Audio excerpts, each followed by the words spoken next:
เจ้าลูกหนังมีเข้าบานเตที่เดส3 คูประจำวันจันทร์ที่18เดือน5ปี2026เอามาเริ่มกันที่คู่ที่1ในศึกพรีเมียร์ลีกของอียิปต์เตะในเวลา 00:00 ของคืนนี้การพบกันระหว่างโมคาลูนอันดับ8มี33คะแนนจะเปิดบ้านทับการมาเยือนของจ่าฝูงวาเดดิกา FC มี48คะแนนโมคาลูนเจ้าบ้านพวกเขาฟอร์มการเล่นทรงหลังที่ยังคงแกร่งโดยจะนักไปทางเสมอโดยเสมอ4ชนะ1จาก5เกมหลังสุดส่วนวาเดดิกาพวกเขาฟอร์มการเล่นทรงหลังที่ถือว่าดูดีกว่าด้วยการชนะ3เสมอ1แพ้1จาก5เกมหลังสุดพวกเขาเป็นทีมที่มักจะเน้นผลการแข่งขันเป็นหลักมีค่าเฉลี่ยในการยิงประตูอยู่ที่ 1.2 ประตูต่อเกมนี้ภาพรวมเจ้าบ้านพวกเขาได้เปรียบมีเรื่องเสียงเสียแต่แนวบุกยังบ่ค่อยเสียบคมทอทีมเยือน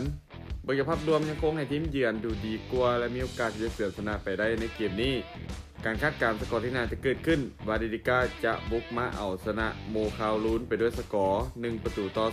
0มาตอนคู่ที่2ในศึกลาลิก้า2ของสเปนเตะในเวลา 1:30 ของคืนนี้การพบกันระหว่างเลกาเนสอันดับ17มี42คะแนนจะเปิดบ้านต้อนรับการมาเยือนของฮูเอสกาอันดับ20มี36คะแนนเลกาเนสเจ้าบ้านพวกเขาแพ้4จาก5เกมหลังสุดฟอร์มในช่วงหลังถือว่าตกต่ำอย่างชัดเจนโดยเฉพาะเกมบุกที่มีค่าเฉลี่ยในการยิงประตูที่ลดลง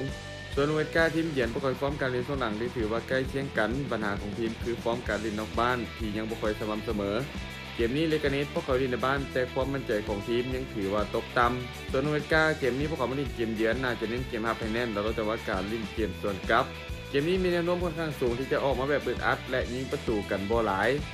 การคาดการณ์สกอร์ที่น่าจะเกิดขึ้นเลกาเนสจะเปิดบ้านแบ่งแต้มกับฮูเอสกาไปด้วยสกอร์0ประตูต่อ0มาตอนคู่ที่3ในศึกพรีเมียร์ลีกอังกฤษเตะในเวลา 2:00 ของคืนนี้การพบกันระหว่างปืนใหญ่อาร์เซนอลจากฝูงมี79คะแนนจะเปิดบ้านต้อนรับการมาเยือนของฮองบ้วยเบอร์ลี่อันดับ19มี21คะแนนอาร์เซนอลเจ้าบ้านพวกเขาฟอร์มการเล่นช่วงหลังที่กำลังฮ้อนแรงด้วยการเก็บชัยชนะได้4จาก5เกมหลังสุดโดยเฉพาะเกมบุกของทีมที่กำลังอยู่ในช่วงที่มีความมั่นใจจากการเฉลี่ยในการยิงประตูอยู่ที่2ประตูต่อเกมส่วนเบอร์ลี่ทีมเยือนพวกเขามีฟอร์มการเล่นช่วงหลังที่ถือว่าบ่ค่อยดีโดยแพ้4จาก5เกมหลังสุดเกมรับของทีมยังคงมักจะมีปัญหาโดยเฉพาะเวลาที่เล่นเกมนอกบ้านภาพรวมในเกมนี้อาร์เซนอลพวกเขาเหนือกว่ายังชัดเจนทั้งคุณภาพทีมเกมบุกและการคล้องบาลได้ลินในเอมิเรตส์สเตเดียมยิงเพิ่มความได้เปรียบให้พวกเขาส่วนเบอร์ลี่น่าจะเล่นตั้งรับลึกแต่อาจจะต้านทานเกมบุกของปืนใหญ่ได้ยาก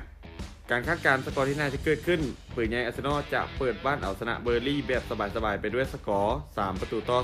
0สุดท้ายนี้เด็กคนสนใจในทางที่ดีแบบนี้อย่าลืมกดไลค์กดแชร์ออกไปเพื่อเป็นแนวทางเพิ่มเติมและไปสนใจอยากลงทุนสามารถกดลิงก์ผ่านหน้าช่องได้เลยเด้อ